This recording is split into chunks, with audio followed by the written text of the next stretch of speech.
ನಿಮ್ಮ ಮೇಲೆ ದೇವರ ಆಶೀರ್ವಾದವಿದೆ ಎಂದು ಸೂಚಿಸುವ 8 ಸಂಕೇತಗಳು. ಈ ಸಂಕೇತಗಳಲ್ಲಿ ಒಂದು ಸಂಕೇತ ನಿಮಗೆ ಕಾಣಿಸಿಕೊಂಡರೂ ಕೂಡ ನೀವೇ ಅದೃಷ್ಟವಂತರು. ಜೀವನದಲ್ಲಿ ಯಾರೂ ನಮ್ಮನ್ನು ಬೆಂಬಲಿಸದೇ ಇದ್ದಾಗ ದೇವರಾದರೂ ನಮ್ಮನ್ನು ಬೆಂಬಲಿಸಲಿ ಎಂದು ನಾವು ಆಶಿಸ್ತೇವೆ.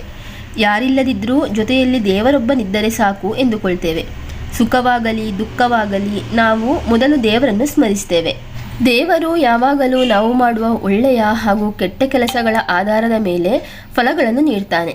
ಹಾಗಾಗಿ ದೇವರ ಆಶೀರ್ವಾದ ನಮಗೆ ದೊರೆಯಬೇಕಾದರೆ, ದೇವರು ನಮ್ಮನ್ನು ಹರಸಬೇಕಾದರೆ ಆತನು ಮೆಚ್ಚುವಂತಹ, ಆತನಿಗೆ ಪ್ರಿಯವಾಗುವಂತಹ ಕೆಲಸಗಳನ್ನು ನಾವು ಮಾಡಬೇಕು.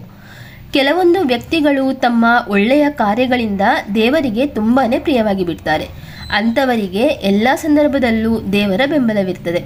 ಒಂದು ವೇಳೆ ದೇವರು ನಮ್ಮನ್ನು ಬೆಂಬಲಿಸುತ್ತಿದ್ದರೆ ನಮಗೆ ಕೆಲವೊಂದು ಸೂಚನೆಗಳನ್ನು ನೀಡ್ತಾನೆ. ಹಾಗಿದ್ರೆ ದೇವರ ಆಶೀರ್ವಾದ ನಮ್ಮ ಮೇಲಿದೆ ಎಂಬುದನ್ನು ಸೂಚಿಸುವ ಆ 8 ಸಂಕೇತಗಳು ಯಾವುವು ಎಂಬುದನ್ನು ಇವತ್ತಿನ ವಿಡಿಯೋದಲ್ಲಿ ನೋಡೋಣ.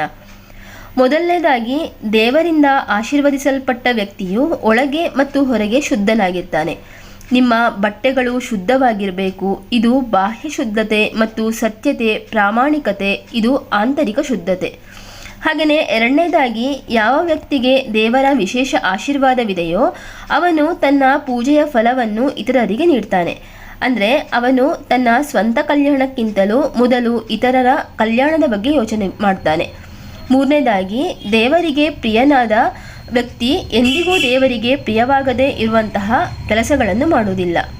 ನಾಲ್ಕನೇದಾಗಿ, ದೇವರು ನಿಮ್ಮೊಂದಿಗಿರುವಾಗ ವ್ಯಕ್ತಿಯು ಇತರರ ಗುಣಗಳಲ್ಲಿ ದೋಷಗಳನ್ನು ಕಂಡುಕೊಳ್ಳುವುದಿಲ್ಲ. ಅಂತಹ ವ್ಯಕ್ತಿಯು ಯಾರಲ್ಲೂ ತಪ್ಪುಗಳನ್ನು ಕಂಡುಕೊಳ್ಳುವುದಿಲ್ಲ, ಇತರರ ತಪ್ಪುಗಳನ್ನು ಎತ್ತಿ ಆಡಿಕೊಳ್ಳುವುದಿಲ್ಲ. ಐದನೇದಾಗಿ, ದೇವರು ನಿಮ್ಮೊಂದಿಗಿದ್ದರೆ ಗಂಭೀರ ಅಪರಾಧ ಮಾಡಿದ ವ್ಯಕ್ತಿಯ ಬಗ್ಗೆಯೂ ಸಹ ನೀವು ಕರುಣೆಯ ಭಾವನೆಯನ್ನು ಬೆಳೆಸಿಕೊಂಡಿರ್ತೀರಿ. ಇತರರು ಮಾಡಿರುವ ತಪ್ಪುಗಳನ್ನು ಕ್ಷಮಿಸುವ ಗುಣವುಳ್ಳ ವ್ಯಕ್ತಿಯು ದೇವರ ಅನುಗ್ರಹಕ್ಕೆ ಒಳಗಾಗಿದ್ದಾನೆ ಎಂಬುದನ್ನು ಅರ್ಥ ಮಾಡಿಕೊಳ್ಳಿ.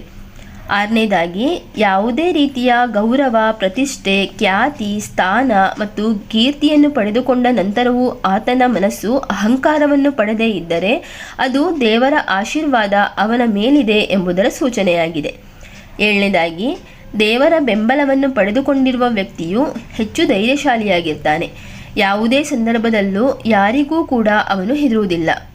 ಎಂಟನೇದಾಗಿ, ಇಂಥವರ ಮನಸ್ಸಿನಲ್ಲಿ ದಯೆ ಮತ್ತು ಕರುಣೆ ಎಂಬುದು ಅತಿಯಾಗಿರ್ತದೆ. ಅವರು ಎಲ್ಲ ಜೀವಿಗಳ ಮೇಲೂ ಎಲ್ಲ ವಸ್ತುಗಳ ಮೇಲೂ ದಯೆಯ ಭಾವನೆಯನ್ನು ಹೊಂದಿರ್ತಾರೆ. ಇಂಥವರು ಎಲ್ಲರನ್ನೂ ಪ್ರೀತಿ ಮತ್ತು ಗೌರವದಿಂದ ಕಾಣ್ತಾರೆ. ಇಂಥವರಲ್ಲಿ ಅತಿಯಾದ ತಾಳ್ಮೆ ಇರ್ತದೆ ಎಂದರೆ ತಪ್ಪಾಗಲಾರದು.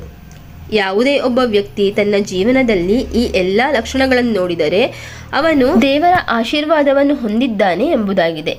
ದೇವರು ಅಂತಹ ವ್ಯಕ್ತಿಗೆ ಬೆಂಬಲವನ್ನು ನೀಡಿದ್ದಾನೆ ಎಂಬುದರ ಸೂಚನೆಯಾಗಿದೆ. ಇಂತಹ ಸೂಚನೆ ನಿಮ್ಮ ಜೀವನದಲ್ಲೂ ಸಿಕ್ಕರೆ ಅದು ದೇವರ ಬೆಂಬಲ ನಿಮಗಿದೆ ಎಂಬುದನ್ನು ಸೂಚಿಸುತ್ತದೆ.